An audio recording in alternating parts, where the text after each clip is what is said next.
Which leaves I'll us. put a button in that. All right. Pop. Pop? Buttons Yeah, I don't guess go pop. buttons don't really Snaps make go noises. pop. No, they go blip. I don't think they do that, but now I hope they do. Mine I'm do. going to put on my shirt. It's going to go. Never do that Bing, again. bing, bing, bing. Please do that. Can you record that so I can fall asleep to that every night? Well, I'm pretty sure it just got recorded. Well, true. I mean, send it my way. Peoples who need peoples. Welcome back to the Jack of the Shadows podcast. I am Eric VC, and as always, I'm joined by my trusty Lilo and Stitch, the VC boys. Say hello, Dave. I don't really like either of those, but I'm going with Stitch because Don't come at us with that. Lilo and Stitch. he's a thing. So I don't want to be Lilo. So hello, this is Dave. Stitch. Wave to the people, Adam. Hello. You don't know what Stitch is? It's a thing. He's a thing. It's an alien. It's something in time that saves 9. All He's right. an alien. This will make did not episode enjoy that. 25 of this little podcast. And in this Yay. episode, Alien baby. we are going to discuss the events of chapters 43 through 48 of Robert Jordan's The Great Hunt. This episode will begin with a quick "Who am I?" before climbing the heights to get a view from Dragon Mount. This episode may be recorded Who and am played back I? for customer service purposes. We will then breeze down to the valley for What Shook Your Willow before proceeding to busting out our sickest rhymes in what is quickly becoming my favorite segment, title Licensed Alien. We be jamming. We will then discuss You that. only think that because you came up with it. No, I didn't come up with it. This was your idea. I most certainly did Oh, not how come up about with it. that? We'll then discuss that I simply rapscallion protest our Cowthen titles. in Taken to the Mat before addressing our female group in I Accept, and then wrapping up within We Dreams, our accept Coplin you. of the We Week and Who accept Leveled you. Up. So that is a preview. Let me quiz you guys with a pseudo clever limerick I've come up with for one of these characters. There we go. Hey, Dave, how do you think we're batting with these? What do you think our average? We started out really strong, and then Did like we? the last I few, don't we think we did, did. and the last few times we've No. not done well. I think you're think we actually did I think well. you're 2 for 5. You might be 2 for 4 though. Hmm. So you're not There's a bad. big difference in that. Oh, there is. Small sample size. I'm still in the majors. Here we go. Baby. Let's go That's 3 right. for 6. Here we Here go. we go. Big and burly am I, and I hang out around. You can see me near Lamb dust-ups or where trouble is found. I looked out for Rand and kept white cloaks at bay. If safety is needed, I will have my say. I just got us back to 500, Adam. Yeah. And Lamgwin is one of my favorites. I We like we Lamgwin. revisited the Queen's Blessing and refamiliarized ourselves with the fun characters there. And Lamgwin was one of those who doesn't get a lot of light, but he's somebody I really like. because he blocks it because he's so big. That's right, and burly. I do like him. He's good. Yeah, he's good people. All right, so He brings up some good points here and there. let's He does. survey the story that we are coming from and going through this week with a view from Dragon Mount. So episode 24 began with our accepted headed down the River Aranon on the Blue Crane before running aground and taking their journey afoot. They were briefly waylaid by some brigands before heading back down the river on their way to Tyr Waylaid by and the Black brigands is good. Aja. Matt and Tom stopped off in Erangel a little further up the Aranon and were reintroduced to the Illuminator Eludra by way of saving her from her former employee Tammuz. That great oaf. Matt and He's Tom a big oaf. then continued on their way to Camelin with a fresh script of fireworks, and Eludra headed out into the rain to make her fortune. Finally, the searchers for Rand landed in a dour Ilion to learn that something is wrong, and Moiraine headed out into the night to discover what it was. Which brings That us... was a really succinct summary this time, as opposed to last week's, which went on for some time. That brings us to the 6 chapters for this episode. Oh well, then I stand corrected. So in chapter Yeah, 43... What were you thinking? Apparently, not much. Oh, wait. That was, yeah. But familiar. wait, there's more. I hadn't even covered anything that you'd read this week. No. So, chapter 43, Lan Perrin and Zareen head outside of the inn to discover Darkhounds have visited the inn in addition to the attack by the Grey Man. Lan heads after Moiraine, and Perrin lies down to sleep and dream. Perrin awakens to a lurking Zareen, and Moiraine's an eruption to announce that the Forsaken Samael rules in Ilion. Ooh. Chapter 44 sees the group flee to the outskirts of the city, where they defeat the attack by the Dark Hounds through the use of balefire, and then quickly shifts to a minor Dark Friend attack on Matt and Tom on their way to Camelin. Chapter 45 sees these two arrive in Camelin, where Matt heads up to the palace to deliver the letter, and Tom heads to his favorite inn, the Queen's Blessing. Matt has no luck getting past the palace guards and follows Tom to the inn to discover through Basil Gill that there is a new advisor to the Queen named Lord Gabriel. Matt then resolves He's a garbage person. Matt then resolves to make a second attempt to deliver the letter using the same method to enter the palace Rand had done some year earlier. In chapter I like how he didn't believe that that's how Rand had gotten in there. I like how he was like, "Oh, that garden entrance." Yeah, Talonvor. In chapter 47, Matt enters the palace and overhears a plot to murder Elaine, and the other two accepted, and after being guided to the Queen by Talonvor, discovers that one of the plotters was Lord Gabriel himself. Matt then delivers Dun, dun, dun. Elaine's letter and returns to the Queen's Blessing, where he and Tom decide they are also headed to Tyr to save the Accepted from Gabriel's plot. This episode then wraps up with chapter 48, where the Accepted have finally arrived in Tyr, and after an extended potions quiz, found lodging with Mother Gwenna. And that is the story we will be discussing this episode. I enjoyed that potions quiz. So let's start off with I a did little too. What Shook Your Willow? So, Adam, Yo, what shook your willow? I wouldn't even say this is a shaking of a willow. It's more of a Rustle, yeah. a I jostling. think I may have felt A whispering? something, but this is after we find out that Samael is ruling. We find out that Nida has been serving Moraine for 12 years. I find that very interesting. I find it more interesting that it wasn't 13 years because we keep seeming to run to the number 13. What's going to happen next year? Right. It's kind of fascinating to think about Moraine just coming in and out of there. And this can't be the only place that she has people serving her. No, Obviously, I it isn't. doubt We've that. run into it before. But this seems like it just seems like a very, very long time for her to be in her service. And I wonder what else this woman has gone through. Well, if we think about it, we estimate Moiraine and Swan have been looking for Rand for 20 years, right? Yeah, 20 years. 20, Yeah. maybe a little less, but right around there. So she's known this woman Well, for Rand's 12. 18. Well, how old is Rand? Right, 18 to 20. We Yeah. don't get an exact age. It's somewhere around there. So, I mean, she's known this woman for over half the time that she's been looking for Rand. Yeah. And yeah, we get the sense that she's well-traveled. She's been all over this continent trying to find him. So I would imagine she's developed a number of connections. My question is, with all the traveling that she does, how does she communicate with these people? Pigeons. She talks about the pigeons. How do the pigeons know where she is? Well, pigeons I think she know sends the her. pigeons to Tar Valon. You have to ask. So maybe she's getting, I don't know. If I have to ask, I don't Adam, know. but You to have your, to to your ask, comment and you about what's just going to don't happen know. in year 13, I tell you what's not going to happen. Whatever it is not going to be happening in Ilion because she had to leave. So I like Yeah. this moment. And I'm really glad you chose it, Adam, because we see a lot of instances of Moiraine's sort of single-mindedness when it comes to her mission. And here we get a moment of compassion where she tells the woman, no, you can't stay here. There's a Forsaken ruling your city. You've got to go. I don't Pish-posh care what you Forsaken. think you're here to do for me. And that's another funny thing.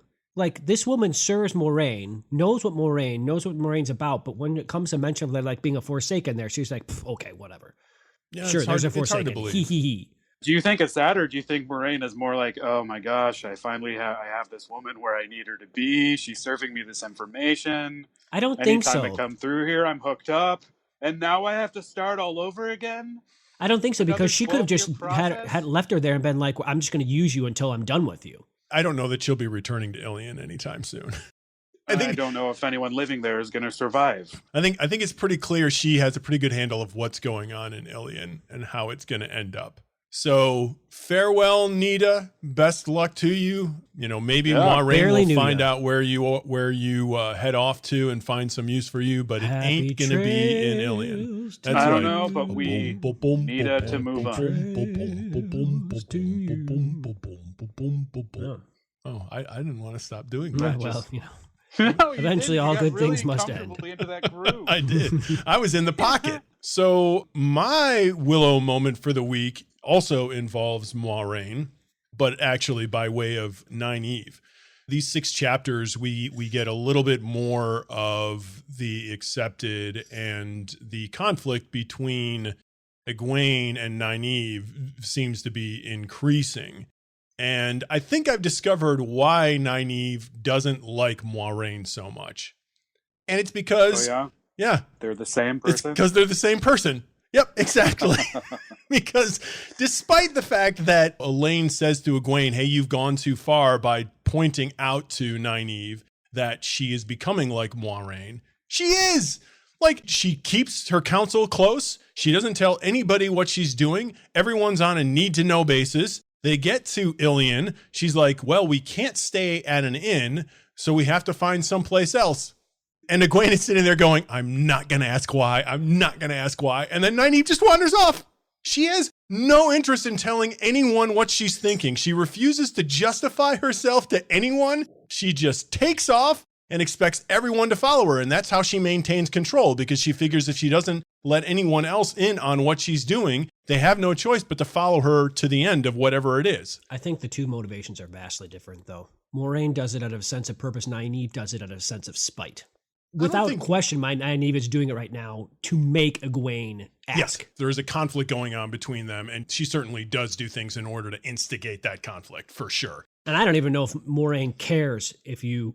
I don't know if she cares if you have a question to ask. You're just going to do it because you're going to do it. Moiraine is far more composed than Nynaeve. She's got too. A much greater handle on her emotions, and so Nynaeve she has years to develop this stuff. I think it's also potentially we're seeing the difference in the two Ajas as well, because Nynaeve clearly wants to be a yellow, and yellows are all about the healing, and blues are about their mission and what they're about and what they do. So that might be what we're seeing here. Temperaments probably play a portion into the Ajas you choose. Oh, sure, yeah. I do feel like Nynaeve is... I know that she obviously has the healing behind her, but she's pretty task-driven to this point, and she's accomplishing things. She is. She is, and while she certainly does do some things out of spite, she also does some things out of the same drive that Moiraine has, which is to believe in yourself and therefore believe that you're making the right decisions, and that justifies maintaining control over a group in order to achieve your end. Moiraine does that far more frequently and has a lot more emotional discipline than Nynaeve does, but Nynaeve has moments of that. That's what it comes with being a wisdom, I suppose. Yeah. There are bits of that. So kudos to you, Egwene, even though it got your face slapped by Elaine, pointing out to Nynaeve that she exhibits some of the very characteristics of somebody she supposedly despises. I don't necessarily disagree with Elaine for doing that, though. I know why she did it. She did it for rational reasons, but, I think every once in a while Nynaeve deserves a good stick in the eye. All right, Dave, what shook your willow? Mine was just exactly how many Forsaken are out there. I don't know. How many are out there? Well, we know there's 13. How many are loose? I mean, we've gotten hint of, obviously, a Shamael. We've got Lanfear. We've now found out about Samael. We're pretty darn suspicious that Gabriel is one, just by, all the weird things going on that are the same way the weird things are going on in Ilion. Yeah. Gabriel intimates there's potentially someone else in Tyr. So that's 5. We knew that we had Balthamel and... Well, they're dead. What's his face? Agenor. So that's 7, leaving... Over half. Potentially 6 more to go. So let's break that down. So the one that we definitely know, the one that is announced, is Samael in Tyr. Moiraine definitively says, Samael is in Tyr! She's not happy about it either. Oh, no, she's not. She doesn't sound like Patrick Stewart when she says it either, but... That did sound like him. Salt and pepper!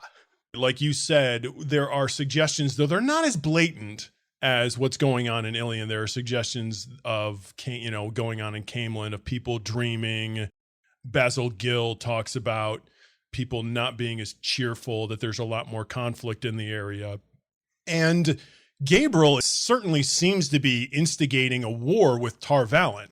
Like, he seems to be encouraging these undertones. He's doing everything he can to push a button with them and to try to get the other people to and rile up hatred against them. Which is, if he's a Forsaken, not surprising. And he's plotting to murder Elaine. and Nynaeve and Egwene along with her. And then complaining that someone else hasn't done it because they're bumbling. Which leads to the conversation of there being somebody in Tyr. Right. Well, then I thought you were talking about who the bumbler is. And the bumbler to me is Ashamael, because he's posing as Balsamon, sent all the people out to get those people killed, I would think. But then again, he sent those out to get Matt and Ta'veren. Yeah. So maybe the the bumbler in Tyr is trying to get the girls killed. Right. It seems there's all sorts of factions just doing their own thing and not coordinating. Well, right, because then we have Lanfear, who doesn't really seem to be caring about anybody else's plans, and maybe not even Sheatan's. No. So they don't seem to be working with each other, which is an opportunity for the good guys, because if the bad guys aren't united, then you can kind of pick them off one at a time, as opposed to having to face, 6 bad guys who are uber powerful and, and all focused on a single plan. So hooray for the good guys. Yay. Well, some of the good guys aren't getting along with each other right now. Well, that's going to happen though. I mean, I think it'll all work out. The good folk. Personal conflicts. So the Forsaken, they be everywhere. And we went from 0 to 60 really quickly. It feels like we went from just Balsamon and Lanfear is out there, isn't that crazy, to just poof, there's 3 more Forsaken and they're basically kings. That escalated they've gained quickly. Control very fast. Yeah. All over the winter. What happened this winter and where were we when it was going on? And they all came from the west. Well, we were dealing with Shan at that point. Probably. Right, you're right, yeah. And there's the suggestion, isn't there, that Gabriel came from, doesn't somebody say, I think he came from the 2 rivers? Yeah. That's no. Yeah. Well, that area. I mean, it was discussed that these Forsaken were a little higher up. Right, they were farther up in the bore. Yeah, they were closer to the surface. Yep. So are we just to assume that they're all out, or did they have different layers of how bad you were that you got buried deeper? I don't know. I'm assuming that they're not all out yet, because they seem to have a hard time staying hidden. We're sort of figuring out who they are fairly easily because they're all in positions of power. I would think if they were out there. But those were positions that they wanted to find, so yeah, I guess there could be some that are. Lanfear's pretty well hidden. She's as much as that we know of her. Yeah, she's creeping about in the background. And she's always there. Like she always knows what's going on. Yep. Fortunately, she wears that perfume that Rand can identify, so we know when she's around. It's not Rand, it's Perrin. Well, her and, But I think part of that is we've learned that she said the world of dreams is hers. So that's potentially why she knows, because she's skittering here and there and hither and yon, peering into people's dreams. So that's one of the reasons why I think she is so well informed. I would think if they're out there, we as readers would be aware. The people in Westland. We just Westland, found out pretty fast about we did. A couple more. Yeah, we did. You're right. The people in Westland are not so aware unless they happen to have a Moiraine around. Moiraine, who knows more about the world and the history than everybody but 4 people that we know. Yeah, one of them is loyal. Just love this Moiraine. Actually, I'll bet all those OG'er know a ton of stuff, and they're just sitting there in their steading, not telling anyone. Probably because they probably consider everybody else to be bumbling idiots. They're very one of them, hasty. One of them made the decision to Ents. get up about 3 years ago, but is still trying to do it right now. Humans are always so They're just hasty. getting out of the bath. So that is what shook our willows this week. Wow. Let's bust a move and get into a little license to Ilion. So we eventually and very quickly leave Ilion this episode, but some significant things happen in Ilion. So first of all, Moiraine heads out just in a huff. And a puff. Yeah. For a good reason. She goes out to try to blow Ilion's house down, but doesn't because she discovers that there's a Forsaken in it. But Perrin and Zareen and Lan head out into the night, and Perrin has been smelling this weird sulfuric scent for some time now. And we finally figure out what it is. He's been smelling this for chapters and I mean, I feel like, almost since they came down out of the mountains, he's been smelling this. And now we realize there's been Darkhounds that have been following Rand. but it's terrifying. They're panicked enough that they head out of town. Moiraine is like, we got to get out of here. We got to get to higher ground. So they pack up and head out of town. They tell Nita to get out. And as quickly as they arrive at Ilion, they're out of Ilion. Yeah, they're out of there quickly. But do you think that she was more scared of the Hound, or was she was more scared of Samael? She's more afraid of the Hound's owner. But you raise a point that Perrin raised, which was, hey, why would they have sent a gray man and a Hound against us? And Moiraine's response is, these are two different people. And let me just say, your comments about my girl Moiraine running off, going and just fighting a stupid war, that's not what she was doing. And she didn't just go and attack someone and go off to die. You guys were like, she's off going to go kill herself and lands all blah, blah, blah. No. She had no plans to take on a Forsaken by herself. I don't know that we actually know what her plans are. I think it was pretty clear. She went to go find out what was going on. And she found out what was going on. I don't appreciate that that you're trying to say I was never on Team Moiraine here. No.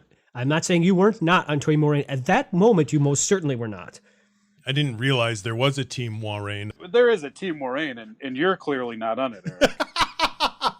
If Team Moiraine has a mascot, though, it's definitely the guy sitting across from me and not you, Adam. Oh, yes, I know. But I'm still pro Moiraine. I am absolutely pro Moiraine. We have no idea. She might have gone out to actually do something and then discovered the thing that she would have been doing something against would have been a Forsaken and went, no, I'm not going to do that. Seems like that happened to me. Well, she came back and she was like, bah!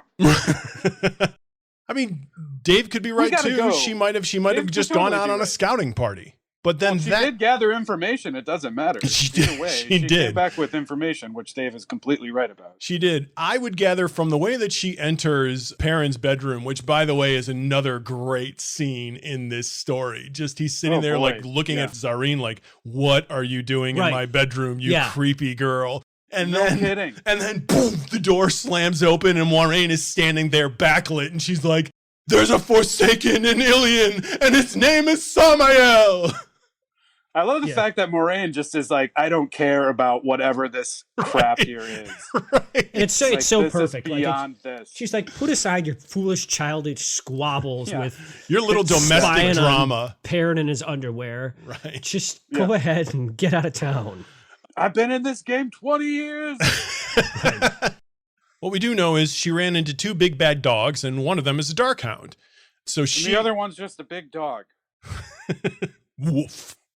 So she's got them all headed out to higher ground. They get to this hill. Perrin is sitting there trying to figure. What's my Red Hot Chili Peppers moment? Higher ground. Bang, bang, bang, bang. Oh, that's. Yeah, there you go. Yeah, that's much better. The bass line is the I abstain from any Chili Peppers talk. You should. That's one of their better songs. That is and it's a cover. They get to higher ground, and Perrin is debating: should I use the axe? Should I not use the axe? Which is another Perrin I got these bows here moment, right? Yeah, yeah. That's a bit maudlin of Perrin. It's getting to be a bit much. You know, and it's funny because they're making this out to be a huge deal. Like everybody's like, this is it. This could be our last stand. And they come and they just mow them down. I mean, it's like 3 sentences. Well, it's no big deal. They being Moiraine, and Perrin takes out one. Yeah, no kidding. She takes care of business. TCB. But this happens before with other creatures of the dark that we run into. Well, all these creatures of the dark get taken out pretty quickly. She's never used Balefire.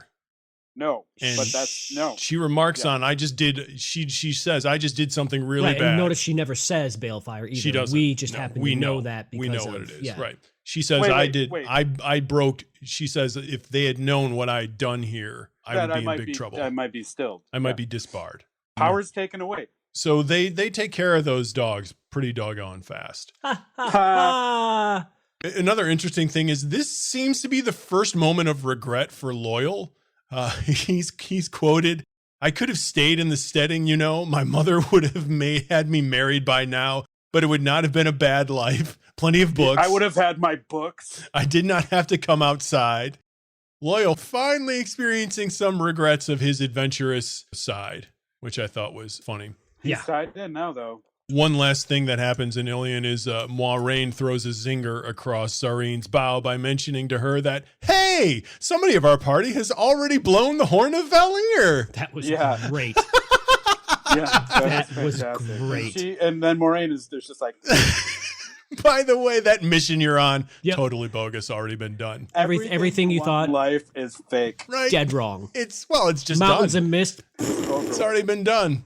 Perrin screws the pooch again. What do you mean again? No, everybody's always... No, when has he done it before? Perrin's naming names. Matt is the guy who does this, not Perrin. I feel like Perrin did it once before also. This is very unlike Perrin. I mean, Perrin is a slow thinker. He doesn't get riled up. It's because Zarine is brought into the picture, and now he's like, googly. He's googly-eyed. Yeah. Maybe not so much after he finds her leaning over him when he's sleeping with a candle. What is going on with Zarine? Who is this Zarine? Seriously. Like, do we trust her? I don't think we've been given any reason to distrust her. I think we got reason. I think we got plenty of reason to be like, there's something addled in her brain, perhaps. Oh, I don't think there's something addled in her brain. She could have a complete other game plan here. I mean, she could. I just don't see it. Why wouldn't she have done it then? Already? I see her just infatuated with. She Perrin. could be a spy. She could be anything. Sure, but you could postulate that about anybody. Think of all of the effort that she has had to go through to follow them. They were off the river. They were heading out into the water, and she comes running out of the dark to jump onto their ship. I think the reasoning that she gave is very plausible. If she's a hunter of the horn, she's going to go where she thinks the horn is. Now she's it's not a question hunting of, the horn, though. Yes, she wants glory. Well, I mean, I realize she says she's hunting the horn, but the only thing that she gives them is you're weird people, and the horn. That's a strange argument. Yet, Eric, how right was Eric. she? Oh yeah, Tavir. Okay, by the gravitational pull. There you go. That's also true, but she was 100% right.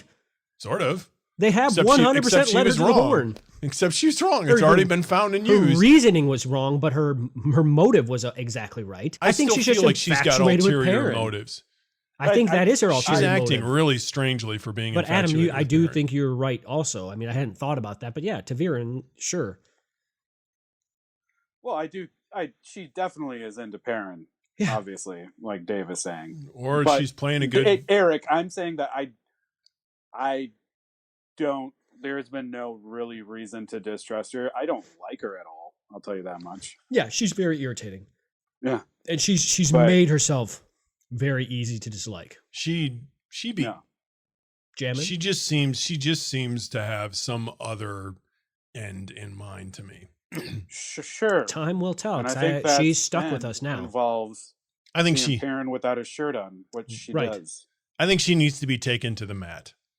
So let's talk about Matt and Tom. So we get us a lot of Matt and Tom here. More than I remembered, yes. In a couple of chapters. First of all, why does Jordan stick Matt and Tom at the end of chapter 44? As a good transition to the next chapter. It just seems so weird. Now, it is an interesting episode, and it doesn't occur in Camelin. It's an important moment because, once again, we're getting an example of it. This is yet another woman that's died around Matt, and it affects Matt. Matt gets real beat up about women dying. Yeah. And violence towards women in general. Yeah. Which is bizarre given Matt's character of aloofness about so many things. And that's one that he gets hung up on. Tom, on the other hand, just like, if he dies, he dies. I mean, he's totally... Tom is Russian, you know. Yeah, that was my terrible, terrible Drago. It was more of a Schwarzenegger. But anyhow, clearly this has happened several times. We're building on something here with Matt. I mean, this is gonna come back around again. I think it's funny that we've been 3 days away from Aludra, and Matt is already ripping open the fireworks. Oh my gosh. Tom's reactions are the best. It's so good. He is such a child. Did you think it would have even been that long? I thought it would have been like the next day. He's Pippin and Mary. Yeah. All combined into one. But far more like... 3 days, though. Yeah. I mean, he seems to have quite a few of them. Matt's just that lucky boy. That is Matt. Yeah, well, good point about the luck. Yeah, I didn't even really think about that, but maybe that's what it is. Maybe it didn't blow up because of his luck. He brought it up. Maybe. Himself. I don't know. I mean, it could just been science. In that like Matt's brain to me seems like what I would imagine an engineer's brain is. He's just very, very curious about everything. Except your engineers are typically and you can safe. blame him for being... Engineers are typically safe, but you're right. I don't think from the beginning. Maybe not. Yeah, you're right. Because, I mean, he does talk about tearing open the clock. Remember? In the Wine Spring Inn. Yeah, he's very, very curious about that stuff. He is. But what he did was a benefit. What he did taking apart the firework was a benefit for him, ultimately. Mm-hmm. He saw how it worked. He figured it out. And then he used it in order to defend himself and Tom. And that's luck. Sure, that's luck. Well, but it's curiosity combined with luck. Well, him using it successfully to distract, that's surely luck, because he had no idea to know that was going to come in handy. Right, he didn't know. To the attacking bandits. We discovered that one of the men who shot the crossbow at him was one of the guys who escaped from the Grey Gull. Yeah. On the Aranin. So is that... They're still after him. Is that bad luck? Is that luck? What is that? Is that just coincidence? What? That guy happened to be the guy on the boat and just happened to stumble onto them again? No, that's not coincidence. They're chasing him. They've been tracking him the whole time? Yeah, they're clearly... These people are clearly chasing him and Perrin. Yeah. They got people hot on their tails. So how did he pick up all the other fiends? Well, I imagine that those guys were traveling in a group. Matt and Tom killed several of them. A couple of them escaped on the ship. Group. I think so. Roving bandits. And he was traveling with that woman, and that woman seemed to be the one who was actually in control. Right, that was, yeah. It did seem like it. Not anymore. He and she might have just, run into each other and had the same mission burned into their brains. So this is the second time. Do we have any evidence of who is the person that is sending them after the boys? I can only guess it's Baalzamon. But that's a guess. This is the second time where Matt has nearly died by a woman with a hidden dagger. Yeah, it's because he lets those women close to him. Right. He likes the women. And we're warned about Min has a prophecy about that, it seems. Yeah. So Matt and Tom evade that disaster and finally make it into Camelin. And Tom heads off to Basil Gill and the Queen's blessing. And Matt is like, hey, I said the first thing I was going to do when I get in here is to take this letter to the Queen. What exactly does he think is going to happen? Like, he thinks he's just going to walk up to the front gate with this letter in front of him and get escorted in. Well, I think far more importantly than that, he is just so anxious to be rid of responsibility to anybody that he will do whatever it takes to be able to be on his own and be free of responsibility to anybody and anything but himself. He is so self-centered about what he wants, while at the same time helping everybody else out whenever they need it. Right. That's the juxtaposition there. But he really, really, really wants to get free of like Aes Sedai. He wants to get free of Elaine and Egwene and Nynaeve. He wants to go off and explore the world on himself, but he keeps getting suckered back in. It's interesting that you read it that way, and that makes sense to me. He's also very loyal, and he said he was going to do this, and he said this was going to be his priority, so he's not going to let anything get in the way. It's the first thing he's going to do when he gets there. But it is self-serving, 100%. Because he got gold, he got to go on the trip, he got that letter. He's now got to use that letter for whatever he wants. He's still got that letter. So sure, yeah. He's made out quite well for himself. So what do you think he's going to do? Let's say he does deliver the letter and all is well. What does he do after that? He goes off on adventures. That's what he wants to do. He's got money. He can always get more money. He's just going to go out and live the high life. Adventure. For how long? Because there's something in him that wants to go home too. Not for a long, long time. He wants to see his dog. He states that. But let's face it, he's never going to be able to. He's a Taviran. Right. He's an integral part of what's going on. He's tied to the apocalypse. He doesn't get as it anyone yet. Else. But like you were saying, how does he think that's going to work? He's just going to wander up and be like, tra la la la la, I have a letter. Yeah, and the guard really kind of puts him at, you're who are you, farm boy? Sure, okay, you got a letter. It works the way all of us would expect it to work. Right. It's like if he would have done it that way, though. If he had done it the right way, yes. I don't think so. But part of the problem is that Matt just makes these weird grand assumptions about the fact that things are just going to go the way he wants them to, as opposed to the reality of the situation of look at how you look and look at who you are, and you're coming into a palace just kind of being like expecting everyone to do what you want. Well, no, it doesn't work that way, and that did not work that way. It actually works a way much better for him because he discovers information. Oh, it does. Very, very, very helpful. And that's once again most likely his luck at play. But he gets thwarted this time. I mean, if you go walking up to the White House with a letter from the family of the first family, and you walk up to the front door with their names on the front of the letter, you're not getting in. No, it's not happening. You might be getting arrested. You probably will. And he and Matt almost got arrested. Yeah, well, depending on what you look like. At the very least, he gets turned away. And so he returns to the Queen's blessing, and we get to revisit some old friends. I think it's interesting that when he gets there, he comes in and he sees the cook after passing by Lamgwin and says, "Well, cook, I'm back, and not a year since I left." So we get a reference for time frame here. It's somewhere around 12 months, and it's been 2 books. I mean, we're just a little bit beyond 2 full books since he was there. So it's interesting what he remembers and what he doesn't remember. Yes, yeah, we get a lot of that here in Camelin, where he's constantly confronted with things that he knows he should recall and can't, and then other things that he can. One of the things that he encountered was the travels of Jan Farstrider. Right. Who is this person? He is a traveling fool. That's who he is. I want to know who he's that Blues is. Traveler. Brandon Perrin loved him. So did Abel Cowthan, Matt's dad. They just loved him in the Two Rivers. I want to know who that is anyhow. Well, apparently they didn't just love him in the Two Rivers. I mean, we're in Camelin, and this is in a very big library. So this was also mentioned the first time that Rand went into that library. What sort of book do you think this is, Adam? I would imagine that it would be like the Scarlet Pimpernel. Okay, so it's a romp. So it's a romantic, exaggerated tale. It's a swashbuckler. I think it's more like Gulliver's Travels. Okay. He's getting tied up by the Force. I mean, just sort of, an exaggerated version of a more mundane tour of the country. Of goofy things happening in different cultures. Yeah, that's what I think of Mr. Fairstrider. We get reintroduced to Basil and the cook. The cook remembers Rand.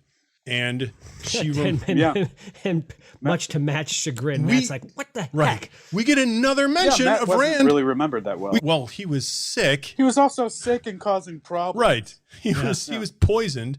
But the cook mentions that Rand looked like Tigraine. Yes, yet another mention of. Well, I think we're kind of gathering. We know who Tigraine, Matt's mother or Rand's mother is. It sure seems that way. So Matt is talking about their journeys beyond the Two Rivers and their journeys into the Misty Mountains. The Mountains of Mist. The Mountains of Mist. Matt recalls a time when they went in and found a skull. He found like a stone. And he found a stone that looked like an ear up in the mountains. And then also they found the fossil of a fish. Right. Which gives you an idea of... And once again, they all got in trouble. Right. the lands. And Matt specifically got in trouble.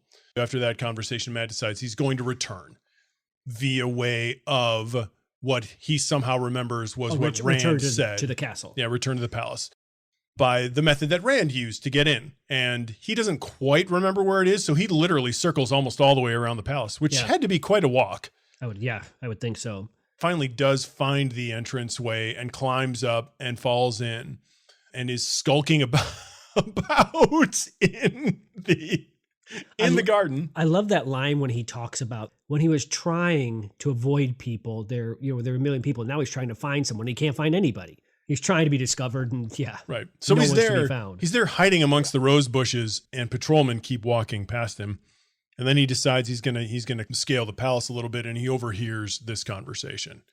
Huge plot turning moment here that is a result of a couple of things: getting turned away by a stupid plan to try to deliver the letter in the first place, remembering how Rand got into the palace using that method, and then happening to be at the right window at the right time. And then encountering these two dark friends discussing Comar and Gabriel. Plot to kill the girls. Lucky boy.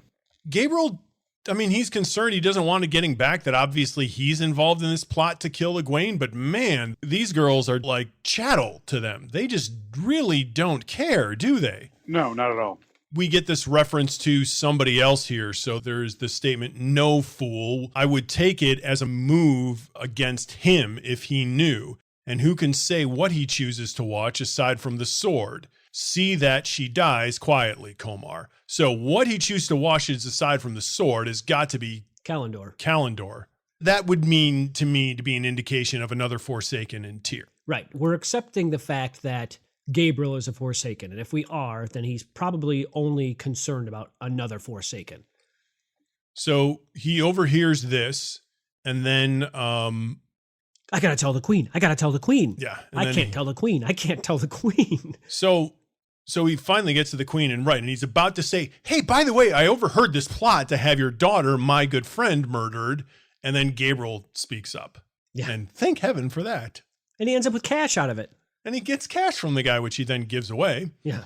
But he gets it. Yeah, that's tainted cash. Yeah. How close do we think Matt is to getting put to the question here?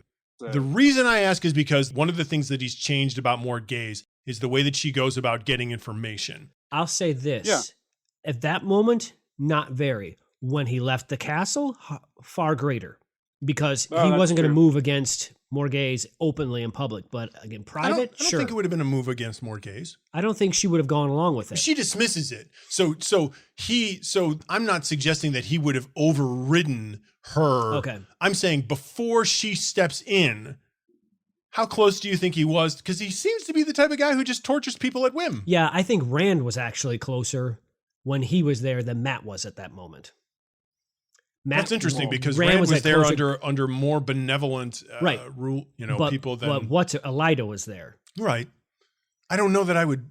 Gabriel seems more dangerous to me than Elida does. Not to say that Elida is not dangerous. They're dangerous in different ways.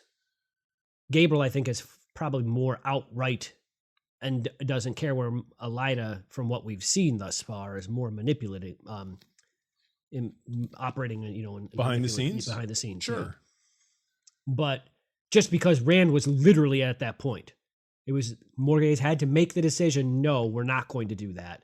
And in this case, she just kind of says, he's a loyal Anderman. Whatever, leave him alone. It doesn't seem like. I think it was a little bit of the peril. It doesn't seem like she has her wits about her.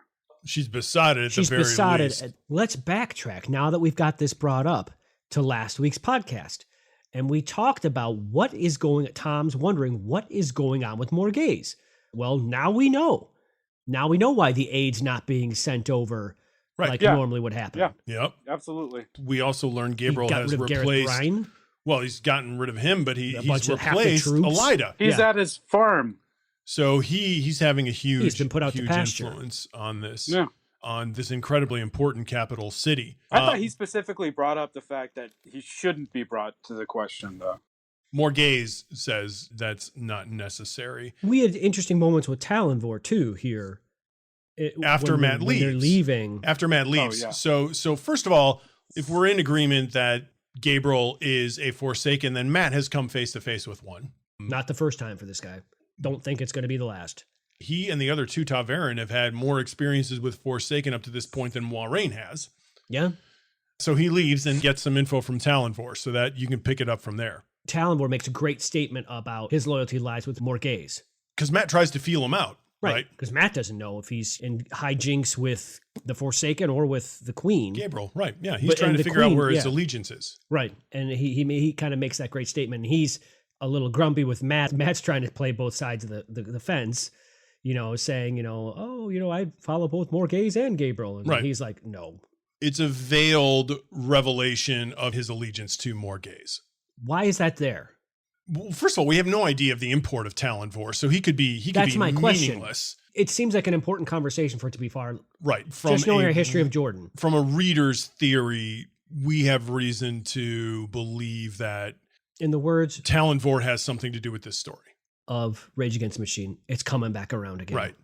We're about to wrap up Caemlyn and Matt and Tom, because at this point they're like, all roads lead to Tyr. So to your point, Matt finds himself once again entailed in this plot, and he takes it upon himself to go and rescue these girls. He has freedom within the confines of the fact that he's a Ta'veren. Which doesn't seem to be much. Yeah. No, but he can do his own little thing. He can make his own little money. He can have fun along the way, but he's going along a path that's it's like me putting you in a straitjacket and telling you still have your legs. You can walk wherever you want. Yeah. Well, he's got his hands still because he can still dice. I think it's funny that Basil Gill's solution was gossip. That's Tom's. That was Tom's. Tom's solution. Cunning Tom. Tom in a game of houses. Absolutely. Rumor. rumor as a way to get the information. And then Basil said, "I know someone. I know who this could be." Right. Okay. Right. Okay. His wife, not wife. It's not his wife. It's that maid that he has who. Oh, right. Who burst onto them earlier. Yeah. Rand ran into her. So there was a brown-eyed girl that they kept running into who was giggling around them in the first book. I don't know if that is this woman or not, but it's funny because he gives the story of the dream that he had that she overheard, and somebody came back to him and told him about the dream, and he traced it down right, and somebody had thought that they had that dream, and that's how he knew that she was such an effective gossip. That's pretty good. It's a great story. So they are going to use that as a way to get the information to Morgaze. It's nice to see Tom thinking a little bit. And thank you for bringing that up, because doesn't Tom seem to be on the rebound now? He has action happening. He's sobered up a bit. He seems to be coming back to himself. He seems to have gotten over the murder of Dina. Dave said, coming back around again. It's coming back around again. That brings us to our last couple of chapters, or last chapter, and our dearly beloved accepted. Let's do a little I accept here. We accept you. We accept you. Gooble gobble. Gooble gobble. Don't know why it took me this long to have that in my head. What even is that? What was that? Just a fantastic horror movie called Freaks. Oh, okay. All right. Don't worry about it. It's only been cast in stone. It's one of the most scary movies I've ever seen in my life. That's awesome. It's horrifying. That's great. I'm sure the director would be glad to hear that. Well, he directed another horrifying character called Dracula. So the young women arrive in Tyr finally after all of this time. And what do you know it? Tyr also seems to have a pall cast on it. Mm-hmm. It's got a lot of mud. It is. Oh, yeah. And it's muddy. And they arrive in the poor part of town near the docks. And, we've already sort of covered Nynaeve has decided, and rightly so, that they shouldn't stay in an inn, that they're headed to spring a trap, and that the trappers are going to be waiting for them. So the last thing that they want to do is stay in an obvious spot. So apparently she's looking for herbs in a window, and she sees it down an alley, by the way. How does she see these things down an alley? Because they go through an alley into a courtyard that's formed by the buildings around it, and that's where this home is. It's behind that. So we're to believe that she sees that from her horse in the roadway in the mud. Well, yeah. Do we know that there weren't signs? Do we know that there weren't signs external to that? Eric. Yeah. Yes, we do know that, because otherwise the other women would have seen it, right? No, because they don't necessarily know what they're looking for. She knows what she's looking for. What would these signs have been? Wisdom type this way? Well, yes, they're specifically flowers hanging out in a window that she knows that heal. Right, that's it. That's brought up. That's what Nynaeve sees.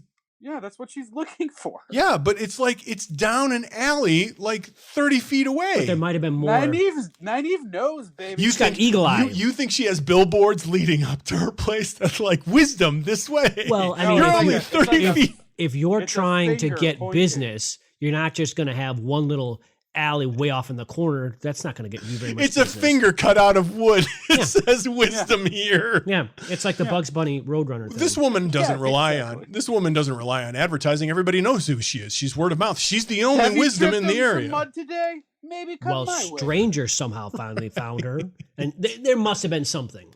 I don't think so. I think Nynaeve knew exactly what she was looking for and just got lucky. No. I think she was looking for it. I think this is such a weird thing to be talking about. I'm just saying it's down an alley. She sees she's spotting dimes, man. She definitely had a purpose. Yeah. She had a purpose. This is kind of what she was looking for. It's just the fact that she saw it so far away. But those were mailboxes. They were mailboxes. Right. That's my point. Yeah. That's my point. So they get there, and after a great herb debate, she lands them a spot to live. Dave said that he really liked. I really did enjoy that herb debate moment. That was kind of a fun little thing of just people talking shop. And seeing who knows what and learning from each other. It was interesting to see that Nynaeve didn't know everything. Because so often we get the feeling like she knows everything and she's like, I'll have to try that next time. But what's the blah, blah, blah, blah? I imagine. Yeah, but it seemed like she was willing to, if she didn't hear this right word, that she would narrow it down to. Right. She was a little, I feel like she was a little disgruntled about it, but she took it. Like she took the advice, she took, the information and she went with it. And you got to wonder what the other girls in the background. One of them was, I don't know if it was Egwene or Elaine. They were both kind of like, oh my gosh, let's just please get this on with. But I enjoyed that moment. It brings me to my favorite part of the podcast. Name that herb. Oh, okay. Oh, wow. So this is going to be so esoteric. I'm going to quiz. I'm going to quiz you How are we gonna on some things that the herb is for, and you're going to name the herb for me. And we're going to fail every time. Oh, jeez. You're just dunking on us. Right, now. seriously. Well, this is an Embed moment here. So, I mean, for full faith and credit here, I have the answers. Faith and credit? Is that a saying? Yes, it is, but it's a monetary saying. It doesn't actually apply here. You keep using that phrase. I do not think it means. I have the answers in front of me, so of course I know this stuff. Oh, cool! That's awesome. So this is not a. That's awesome. No. This is not an I'm smarter than you. Root. This is just that's fun. An answer for me is it's the root that they used to Harry breathe Potter. under. It's from Harry Potter, which is the root that they used to breathe underwater. You did get me. They don't use any roots to breathe underwater in these books. I'll tell you that right now. They don't. All right, are you ready? Are you ready for some herbs? Yeah. Sure. This Harrow's Bane. Here. I'll tell you what. The first one. I will give you the name of the herb and you tell me what it does. Oh, okay. Okay, let's try this. Andalay root. That helps with squashed forefingers. I think it has to do with the migration patterns of African swallows. Yeah. Nope, you're wrong. It's for fatigue. Oh, okay. Weird. Okay. I was wrong. How odd. Like andalay. This herb is a cooking herb for sweetening. What? Stevia. Oh, we're coming up with a name? Yes. Stevia. I'm going with stevia. Aerith. This is part of a solution for healing. So this herb is part of a solution for healing broken bones. Oh, okay. White fennel. I know that is one, but I don't know what it is. Femuritis. Bone knit. Tape duck and... This herb is used for helping to make blood. Hemoglobin. I like that. The glove and it's corn root. All right. Lastly, what is dogwort used for? Oh, now this I should know. Ay, caramba. Oh, I bet it's used upset stomach for coming back from a stupor. Along with bone knit, it is part of the ingredients for helping to knit flesh. Dang it! It probably has some other uses. We just haven't learned what they are yet. And that was a painful section. Name that herb. Oh, well, no, I'm on board now. If that's actually a thing that's ever going to happen again. I'm paying attention to some herbs. Thank you for participating. Okay. Oh. Now we'll actually do the official final segment here before we head into our wrap-ups with In Dreams in sandy-colored clowns called Sandmen. So we get a couple of dreams this week. First we get Perrin's dream, and then we get Egwene's. So let's roll through some of the things that Perrin sees in his dream. Yes, let's. So Perrin sees Mat rattling a dice cup and his opponent staring back at him through fiery eyes. Any guesses as to who that might be? Nynaeve. No. No. Adam? Weird. Is this a joke? We all know who that is. Of course we know who it would be. It's Baalzamon. And Perrin shouts it at the top of his lungs. It's Baalzamon, Mat. It's Baalzamon. Mat makes his toss and the dice spin and the vision fades and the dark place was dry mountains again. And then he sees Egwene and Nynaeve and Elaine looking at a huge metal cage with a raised door held on a heavy spring. They step in and reach up together to loose the catch. The barred door snaps down behind them. A woman with her hair all in braids laughs at them, and another woman all in white laughed at her. Yeah, funny. You said that they were trying to spring a trap there. I'm going to dig into that. We know what this is. We know who the woman in braids is. It's Liandrin. Yeah, making her reappearance. Yeah. Even though that could be a Ludra, but... That rose-butted mouthed. Yes, rose-butted mouth. And then are we guessing that that's Lanfear? So... She was wearing white before. It seems like Liandrin is one of the Dark Friends in Tyr, which I think they know. I think our accepted know. But then it seemed... Well, she didn't fled the tower. She was gone before that. So whether she's in cahoots with these dark friends... She does flee. She does flee the tower with the other 13. I think she fled before. No. It's mentioned that she flees with them. Okay. I don't know that the timeline matters all that much. Then it seems like Lanfear is laughing at Leandrin. Well, we all know Lanfear's got her own plans. Yeah. So maybe she's going to foil Leandrin's plans. Or maybe she's just laughing at the overall, whatever their plan is. It's not in accordance with hers, so... Well, yeah, it seems like nothing is in accordance with her plans except other hers. than her own plans. Right, yeah. But that seems like any Forsaken that we know of. In Perrin's dream, we get a couple of new names also. Yes, we do. And a lot more of annoyance. We get that Baalzamon is called Heartfang by the wolves. And Moonhunter. And Lanfear is called Moonhunter. What is the annoyance of which you speak? He just doesn't listen. Perrin? Yeah. Hopper keeps shouting at him, get out of here, get out of here, get out of here. But wait. What are you, naive? Come on, just listen. Well, Hopper is also not really answering him. No, he is. He's answering him in the way that he can't. You're talking with a wolf. He's only going to be able to answer you a certain way. Consider the source of who you're speaking with. Seems like the wolves are smarter than Perrin. But in a way that you can't convey. They don't share communication yet. Perrin's still learning how that communication works. And he keeps asking for concrete answers in a way that a wolf obviously can't give to him the way he wants it.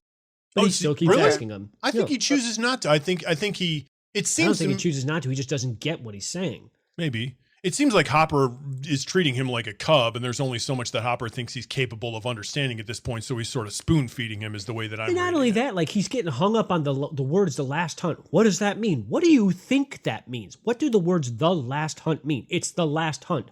The last hunt. What? You're right. We read it as Armageddon for sure, but if you're in this story, nobody wants to believe that they're in the end age. I mean, how many examples of that has he been given by Moraine, Swan? All these people are talking about the end is coming. Yeah. The end is here. The Forsaken are showing up. Yep. You already know by prophecy, if the Forsaken are showing up, the last battle's happening. Now you got the wolf telling you this. I'm not surprised by the mental gymnastics that the mind goes through in order to convince itself that everything will be okay. And that seems to be what's going on. This isn't even, but I don't even feel that this is going to be okay thing. It's a question of, what are you talking about? What does that mean? What do you mean? What does that mean? It's literal. It's the last hunt. I mean, maybe it's just me. You keep using that word. Right, yeah.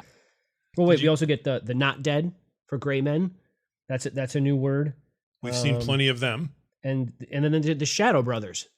Most importantly, the word Shadow Brothers the Dark Hounds. For the Dark Hounds, yeah. Okay. We're getting plenty of them now, too. Yeah. They should be easy to find. They leave paw prints in stone. And they stink. Perrin's kind of the only one that's been able to scent them, though. Well, right, but I thought that we were talking in conjunction to him, so yeah. Yes, right. So that is Perrin's dream. And then we get Egwene's dream. So Egwene sees the Seanchan again. Not surprising. She's got a lot more depth to her dream. And not surprising that she sees the Seanchan. But do we think this means that they're going to return? Absolutely. I think we know without a shadow of doubt that's going to happen because they were called the Forecoming, the Forerunners. The Forerunners. Mm-hmm. You don't just send out a scouting party unless they determine that the opposing force was too strong. But they were a scouting party. I fully anticipate they're coming back. So she sees that. She has nightmares of a white cloak putting Master Luhan in the middle of a huge toothed trap for bait. Well, we've had several of these now, haven't we? Targeted by the white cloaks and that fool. Perrin once again with this falcon on his shoulder. Mm-hmm. I think we've got that nailed down at this point. And here we go. She sees some significance between him having to choose between the axe he wore and a blacksmith's hammer. So we know Perrin's been vacillating back and forth between using this axe and is having some sort of problem with using the axe repeatedly. And now this looks like it's going to be a theme. And you were joking about it earlier about it being really annoying. It is annoying, but it's a great import. Then after that, we get an instance of Egwene seeing Matt dicing with the Dark One. Yeah. And he's shouting, I'm coming, I'm coming. And she thinks that he's shouting at her. That seems relatively clear. We know he's coming for them. So she and Perrin are dreaming along parallel lines here. Yeah. We know that he's chasing her. and she sees Rand sneaking around through darkness toward Kalendor, while around him 6 men and 5 women are walking.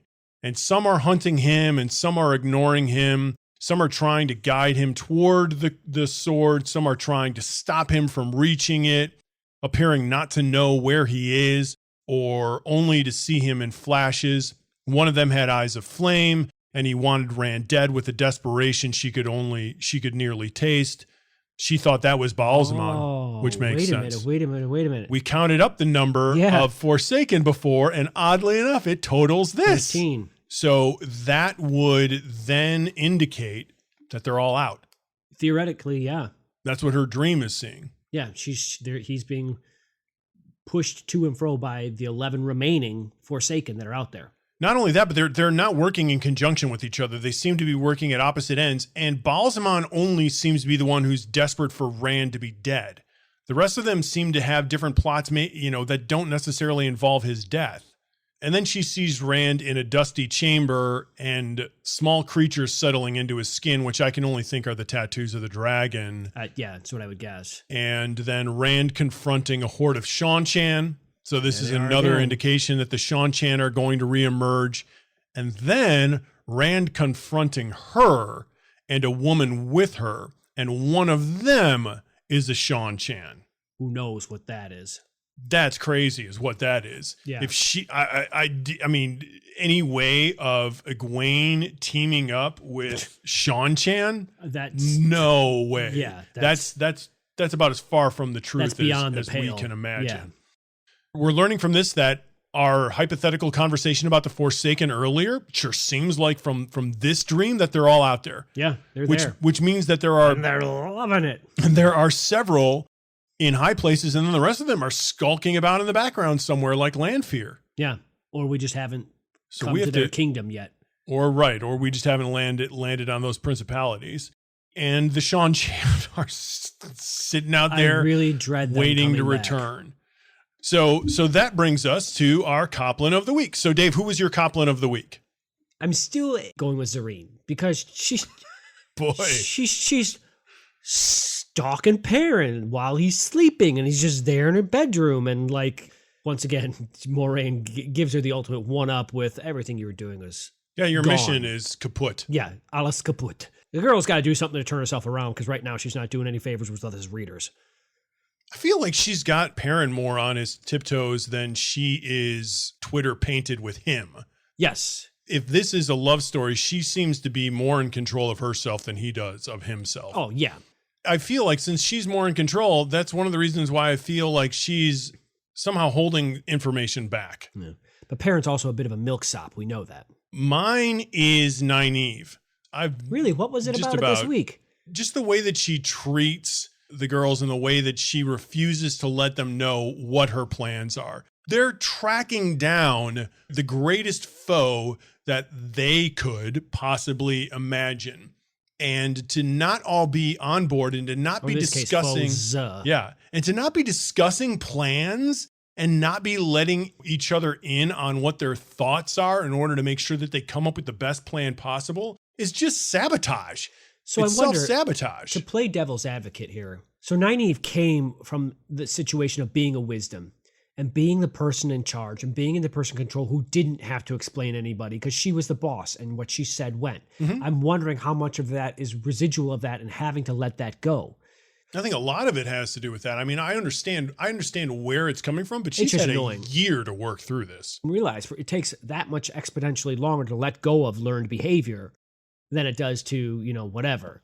Yeah, it is annoying as heck. And was this, I can't remember, was it in these chapters where Elaine slaps Egwene? Yes, that's at the end. That's right at the very end. I loved that moment. That's after Egwene says, "Hey, you're acting just like Moiraine." Yes. And Elaine comes up and just smacks her across the face. Smacks her right across the face. And that's the point that Adam was raising earlier, was that was appropriate because while I think Egwene spoke truth there, sometimes you hold back the truth because it's cruel. Was doing it, yes. She was. There's absolutely an antagonism between the two.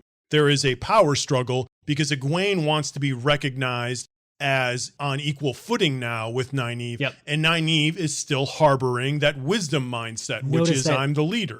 Egwene did not apologize, though. No, and good for her. I'm all on her side. Yeah. Nynaeve, you're my Copland of the week. Take that. Take that, you dirty rat. So that brings us to Who Leveled Up? Who leveled up indeed? Who leveled up? I can tell you who leveled up for me.